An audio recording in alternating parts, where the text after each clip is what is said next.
you said yes again. You didn't want to. Your stomach tightened, your chest felt heavy, and every cell in your body was screaming, no. But the words that came out of your mouth were, sure, I can do that. And just like that, you betrayed yourself. Again. You are now looking at a weekend you didn't want to spend doing things you don't care about, for people who probably wouldn't do the same. You feel resentful. You feel exhausted. But most of all, you feel weak. You think you are being a good person. You think you are being kind and helpful. But I have a hard truth for you. You aren't being kind. You are being a coward. You are saying yes because you are afraid of what people will think of you. You are saying yes because you are addicted to the approval of others. And that addiction is killing your potential. It is a slow leak in your life's engine. Every time you say yes to someone else's unimportant request, you are saying no to your own goal. You are saying no to your own peace of mind. You are saying no to the person you are actually meant to become. But what if I told you that saying no is a superpower? What if I told you that the most respected people in the world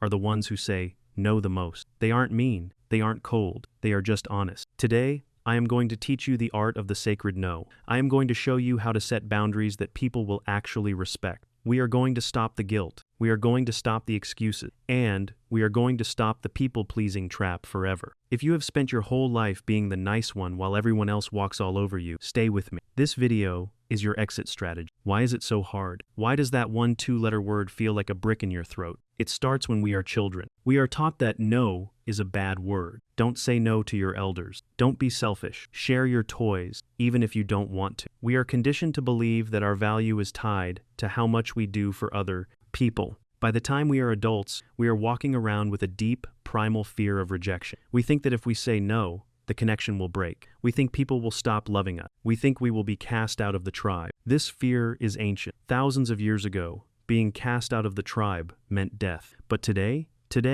it just means you get to have a quiet Saturday night. The people who truly matter in your life don't want a yes that is covered in resentment. They want the truth. And the people who do get angry when you say no, those are the exact people you should have said no to a long time ago. You have been carrying the weight of everyone else's expectations for too long. You are carrying their errands, their drama, their emotional baggage. And look at you. You are tired. You are burnt out. And you are no closer to your own dreams than you were last year. It is time to drop the weight. It is time to realize that you are not a backup plan for other people's lives. You are the main character of your own. Let's get into the mechanics of how you take your power back. The biggest mistake you make when saying no is making it personal. When you say, I can't come to your party, the other person thinks, why? Do you not like me? They start to argue. They start to negotiate. A pro uses the policy shield. You don't say you are saying no. You say your policy is saying no. I have a personal policy that I don't do work calls after 7 p.m. I have a rule that I don't lend money to friends. My policy this month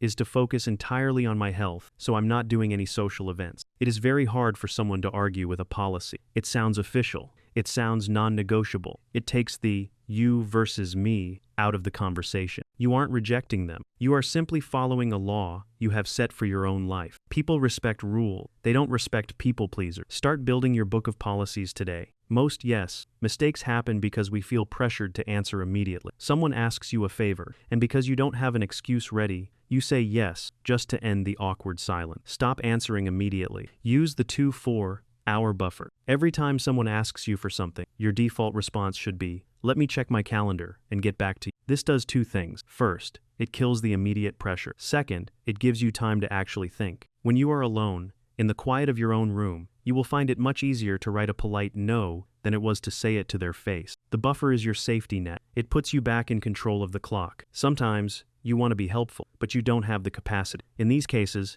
you don't have to use the hard word. You use strategic redirection. I can't help with the project right now, but I can send you the notes I took last week. I'm not available for a meeting, but I can answer 2 questions over email. You are offering a small yes to avoid the big yes. You are helping on your own terms, but be careful. Only offer the redirection if you actually want to do it. Don't use it as a way to soften the blow if you really just want to be left alone. A no is a complete sentence. You don't always need a bridge. This is the most important move for your self-respect. When you explain why you are saying no, you are giving the other person negotiation material. If you say, I can't go because I'm too tired, they will say, oh, it'll be fun. It'll wake you up. If you say, I can't go because I don't have money, they will say, don't worry, I'll pay for you. By giving a reason, you are telling them that your no is up for debate. You are inviting them to fix your problem so you can say, yes, stop. You don't owe anyone an explanation for how you spend your time. Try this. I can't make it this time, but thanks for thinking of me. If they ask why,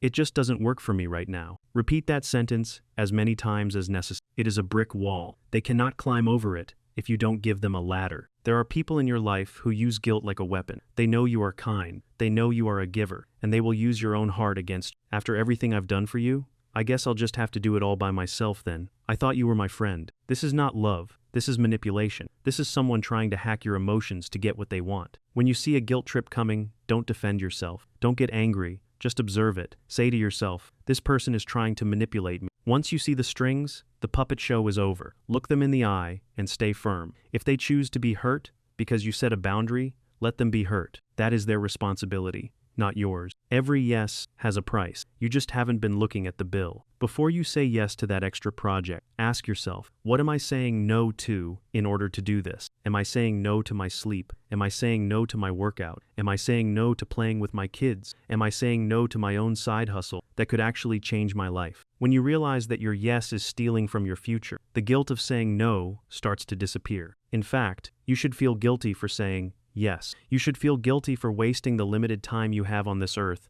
on things that don't move the needle for you. Your time is a currency. Stop spending it like it's infinite. Let's look at the economics of no. When you are always available, you are a commodity. Like water or air, people take you for granted because you are everywhere. But when you are selective, you become a luxury. Think about the most successful person you know. Do they answer every call? Do they go to every event? No. Their time is expensive. Their yes is rare. And because it is rare, it is valuable. When you start saying no, people will actually respect you more. They will realize that your time is not a playground for their boredom. They will start to prepare better before they come to you. They will value the moments they do get with. Saying no is how you signal your worth to the world. It is how you show that you have a mission that is more important than small talk and favors. If you want to be treated like a leader, you have to start acting like your time is worth leading. I know that the first few times you do this, your heart will race. You will feel like a bad person. You will want to pick up the phone and apologize. That is just your old programming trying to keep you safe in the pleading zone. Sit with that discomfort. Let it wash over you. It won't kill you. After 5 minutes, the feeling will pass. And on the other side of that feeling, freedom. You were not put on this earth to be a professional assistant to everyone else's life. You have your own battles to fight. You have your own mountain to climb. The people who truly love you will be happy to see you setting boundaries. They will be proud of you for standing up for yourself. And the people who are not happy, they were never your friends. They were just users who liked the easy version. Don't be the easy person, be the right person. Here is your challenge for the next 7 days. Identify one thing this week that you know you want to say no to. It could be a social invitation, a favor, or a phone call. Don't make an excuse. Don't lie. Just say, I appreciate the offer, but I'm going to pass this time. It just doesn't work for me. Then, watch what happens. The world won't end. The person won't hate you forever. Most likely, they will just say, okay, and move on to someone else. You will realize that the prison you've been living in was never locked. You were just holding the door shut from the inside. One no at a time, you are going to rebuild your life. You are going to reclaim your energy. You are going to become the person who is actually in charge. If you are ready to stop being the doormat and start being the architect of your life, then subscribe right now. Join the people who are brave enough to be honest. One tap. That is where your new boundary begins. Now, go protect your time.